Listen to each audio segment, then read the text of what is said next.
오늘의 주제는 빅뱅 이야기입니다. 빅뱅이라는 단어는 프레드 호일이란 사람이 우주 팽창론을 반대하는 입장에서 우주의 팽창 가설을 주장하는 과학자들을 향해 빈정거리는 말투로 그럼 빅뱅이란 말이냐? 하고 말한 것이 하나의 용어로 굳어져서 전해오게 되었다는 것이 정설입니다.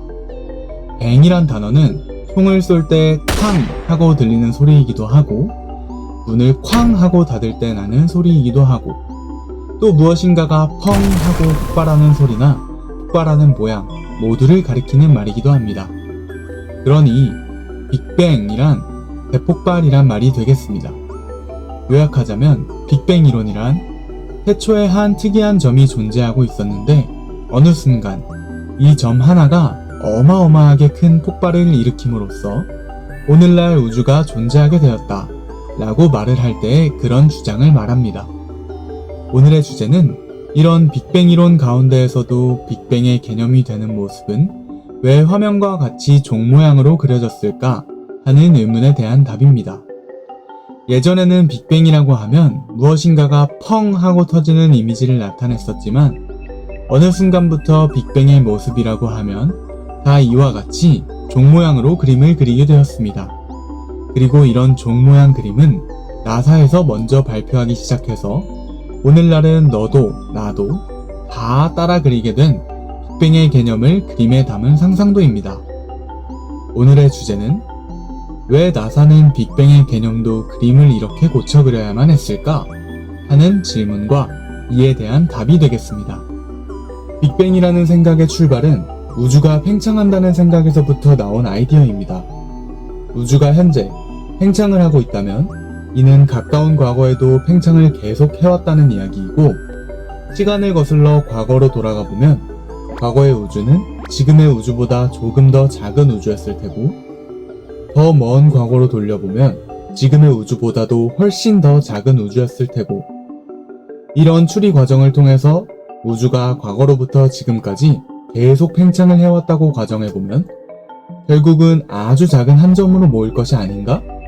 그러면 지금의 우주는 자연스럽게 이 작은 한 점이 폭발을 함으로써 팽창을 지속해온 것으로 설명할 수 있지 않을까? 하는 가설과 이에 기반한 이론을 말합니다. 그렇기 때문에 지금껏 빅뱅이라 하면 무엇인가 대폭발을 일으켜서 360도 방향으로 방사상으로 흩어져가는 그림으로 표현을 했습니다. 그런데 어느 날 이 그림이 위와 같이 이상한 종 모양으로 바뀌어 버린 겁니다. 그 이유는 바로 여러분이 잘 아는 우주 배경 복사와 지평선 문제 때문인데요. 우주 배경 복사는 무엇이고 지평선 문제란 무엇인지 함께 살펴보는 시간을 갖도록 하겠습니다. 먼저 우주 배경 복사란 우주의 배경을 이룰 만큼 우주를 꽉 채우고 있는 복사열 혹은 복사 에너지를 일컫는 말입니다. 복사라는 것은 무엇의 사본을 만드는 복사가 아니고 한자로는 폭사라고 쓰고 복사라고 읽습니다. 즉 우주 배경 복사라고 할 때의 복사라는 말은 원래는 폭사라고 읽어야 하는 한자 말인데 폭이라는 글자는 수레바퀴에서 바퀴살이 모이는 원통 굴대를 말하는 한자 말입니다. 바퀴살은 굴대 통을 중심으로 사방으로 뻗어나가므로 복사 에너지란 360도 방사상 혹은 방사형으로 퍼져나가는 열 에너지 혹은 빛 에너지란 말이 됩니다. 한편 복사는 영어로는 라디에이션이라고 하는데 이 라디에이션이라는 영어 단어는 한글로는 방사라고 번역되고 있고 또 방사는 전자파나 입자선, 중력파 등을 방출하는 것을 가리키는 말이라고 해석되어 있습니다. 그래서 복사라고 하지 말고 방사라고 표현하면 누구나 쉽게 알아들을 것을 굳이 복사 또는 폭사라고 어려운 단어를 골라 써서 사람들을 헷갈리게 만들고 있는 겁니다. 자, 이제 우리는 복사라는 말의 뜻을 배웠고 복사가 사실은 방사라는 의미도 알게 되었습니다. 그러면 복사 혹은 방사 에너지는 어떻게 생겨나오는 것일까요? 물질이 가열되면 물질을 이루는 분자 원자들의 움직임이 격렬해지고 여기에서 생긴 열은 전자기파를 내뿜는 전자기 에너지로 바뀌어 나옵니다.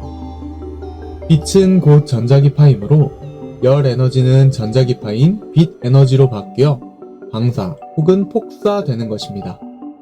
전자기파는 우리 눈에 보이는 가시광선 이외에도 감마선, X선과 같은 초단파로부터 시작하여 자외선, 가시광선, 근적외선, 원적외선, 마이크로파, 라디오파 등으로 각기 그 파장 대역을 달리하는 여러 스펙트럼으로 이루어져 있습니다. 다시 말해 빛이란 좁은 의미에서는 가시광선, 즉 일반적으로 사람이 볼 수 있는 영역의 전자기파를 의미하지만 넓은 의미에서의 빛은 전파, 적외선, X선 등 모든 영역의 파장 대역을 포함하는 전자기파를 말합니다. 곧 우리 눈에 보이는 빛인 가시광선 영역은 빛이라는 전자기파 전체 대역 중 아주 작은 파장 영역대에 걸쳐져 있는 영역에 불과할 뿐이고 대부분의 빛의 파장 대역은 감마선, 엑스레이선, 자외선, 가시광선, 적외선, 라디오파 등으로 우리가 눈으로 볼 수도 없는 영역에 놓여 있다는 겁니다. 이 정도는 고등학교 통합과학 교과서 수준이니 여러분이 따라오는데 전혀 문제가 없을 듯 합니다. 자, 이제 빛이 무엇인지 이해가 되셨다면 우주 배경 복사로 넘어가 보겠습니다. 우주 배경 복사란 우주의 배경을 이룰 만큼 우주를 꽉 채우고 있는 복사열 혹은 복사 에너지를 일컫는 말이라고 앞에서 설명드렸습니다. 이런 우주 배경 복사라는 아이디어가 어떻게 나왔는지 말씀드리겠습니다. 우주 배경 복사는 우주가 팽창한다는 전제 아래에서 출발한 생각입니다. 1900년대 이전, 곧 1915년 아인슈타인이 일반 상대성 이론을 발표하기 이전 시대만 하더라도 인류는 우주를 태초의 모습 그대로 존재하는 정적인 상태라고 생각하고 우주는 커지지도 않고 작아지지도 않으며 항상 그대로 있다라는 생각을 가지고 있었습니다. 이런 입장을 정적 우주론이라고 부릅니다. 그런데 아인슈타인의 일반 상대성 이론의 장 방정식을 푸는 과정에서 우주가 팽창할 수도 있다는 풀이가 나온 것입니다. 러시아의 수학자 프리드만 등이 이런 가설을 먼저 제시하였고 뒤이어 르메트르 같은 사람도 우주의 팽창론을 주장하였습니다. 그러다가 결정적인 계기가 된 것이 1929년에 에드윈 허블의 우주 팽창 계수, 곧 허블 상수 발표 사건입니다. 허블은 헨리에타 리빗이 발견한 병광성 등을 이용하여 은하까지의 거리를 알 수 있다고 주장하고 또한 베스토 슬라이퍼가 그 이전에 발견한 적색 편의 현상을 도플러 효과로 해석하여 이를 우주가 서로 멀어져가는 증거라고 주장하는 이론, 곧 허블 법칙이란 것을 발표합니다. 그리하여 우주의 팽창은 현대 세속과학을 지배하는 이데올로기 내지는 패러다임이 되고 과학자들의 관심은 우주가 정말 팽창하는지의 여부와 그 증거를 발견하는 데 온 힘을 쏟게 되는데요. 그러다가 마침내 1964년에 벨 연구소의 연구원이던 아노 펜지어스와 로버트 윌슨이라는 인물이 빅뱅의 증거인 우주 배경 복사를 발견하였다 라고 주장하는 사건이 생겨납니다. 사연은 이렇습니다. 1964년 벨 연구소에서 일하던 펜지어스와 로버트 윌슨은 위성에서 보내오는 약한 전파 신호를 좀 더 잘 잡아내기 위해 안테나 수신기에 들어오는 잡음 문제를 해결하려 노력하고 있었습니다. 이 잡음은 하늘의 모든 방향에서 수신되었기 때문에 그들은 이것이 안테나 문제일 것이라 생각하고 안테나를 청소하는 등 여러 가지 방법을 동원하다가 이것이 우주론에서 그토록 찾아 헤매던 빅뱅의 흔적이 아닐까 하는 생각을 하게 되고 이론 물리학자들의 도움을 받아 이를 논문으로 발표하게 됩니다. 급기야 이 둘은 1978년 이 우주의 잡음 발견 공로로 노벨 물리학상을 수상하게 되는데요. 이게 그 유명한 우주 배경 복사의 발견 스토리 내용 전부입니다. 아노 펜지워스와 로버트 윌슨의 우주 배경 복사 발견을 빅뱅의 증거라고 굳게 믿게 된 세속과학계는 빅뱅 우주론의 시발점으로 하는 우주 진화론을 발전시켜오며 오늘날의 표준 우주 모형론에까지 이르게 된 것인데요. 정리하자면 현대 우주론에서 말하는 우주의 배경 복사란 우주의 모든 방향으로부터 뿜어져 나오는 같은 주파수 대역의 전자기파를 의미합니다.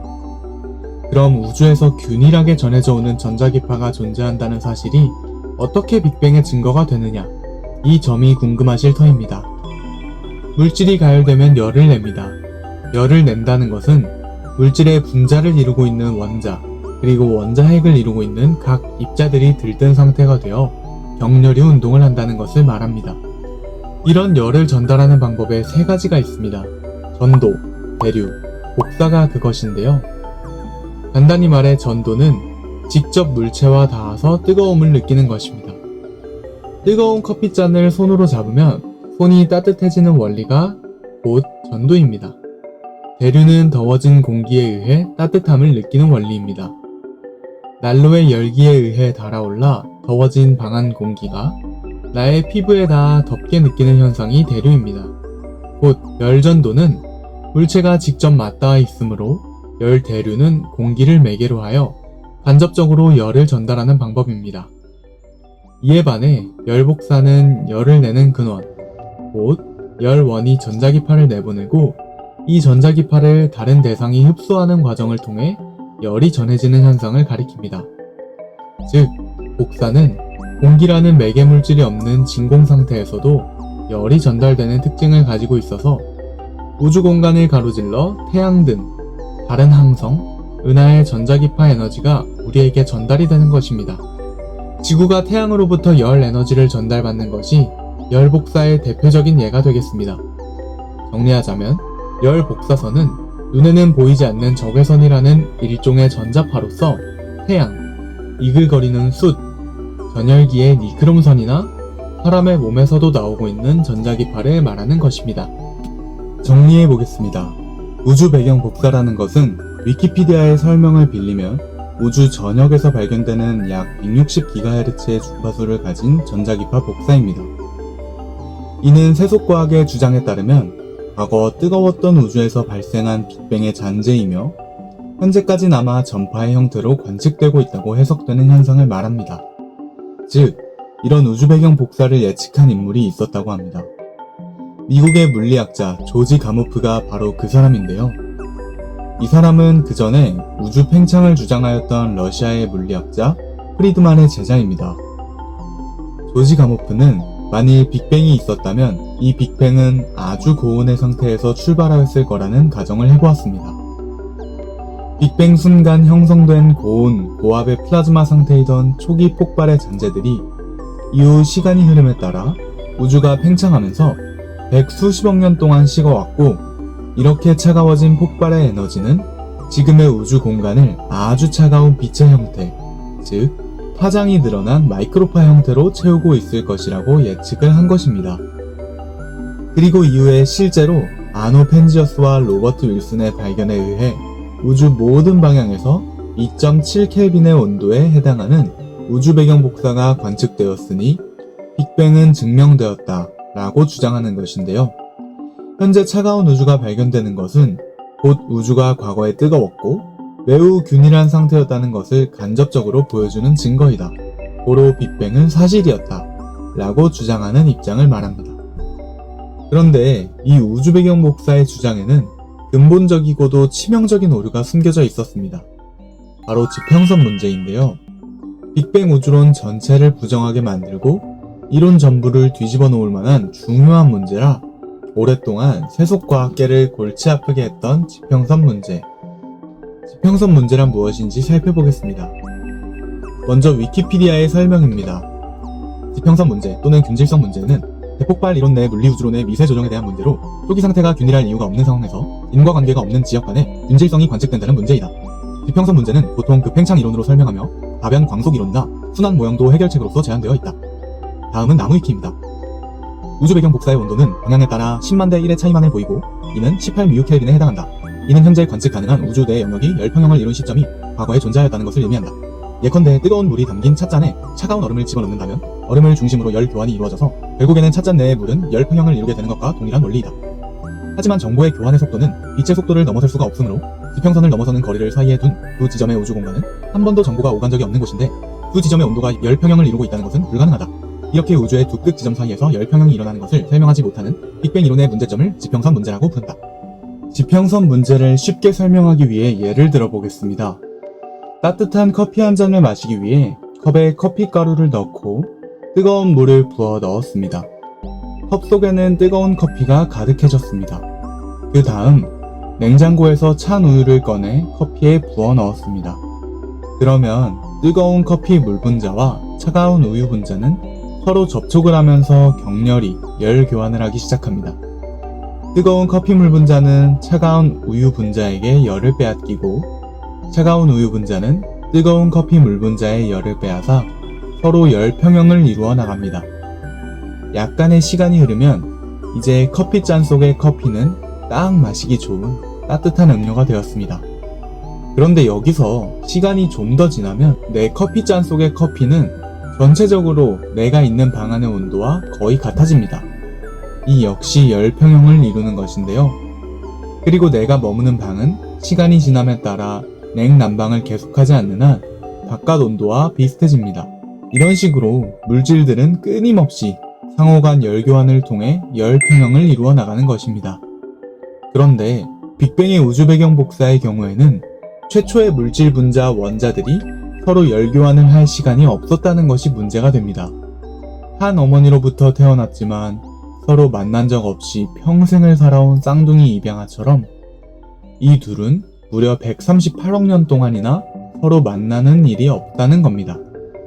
왜냐하면 빅뱅 직후 하나는 이 방향으로 하나는 저 방향으로 서로 반대 방향으로 흩어져서 백수십억 년 동안을 만나지를 못했는데 어떻게 분자끼리 부딪히면서 열교환을 할 수 있었나 하는 것이 바로 지평선 문제입니다.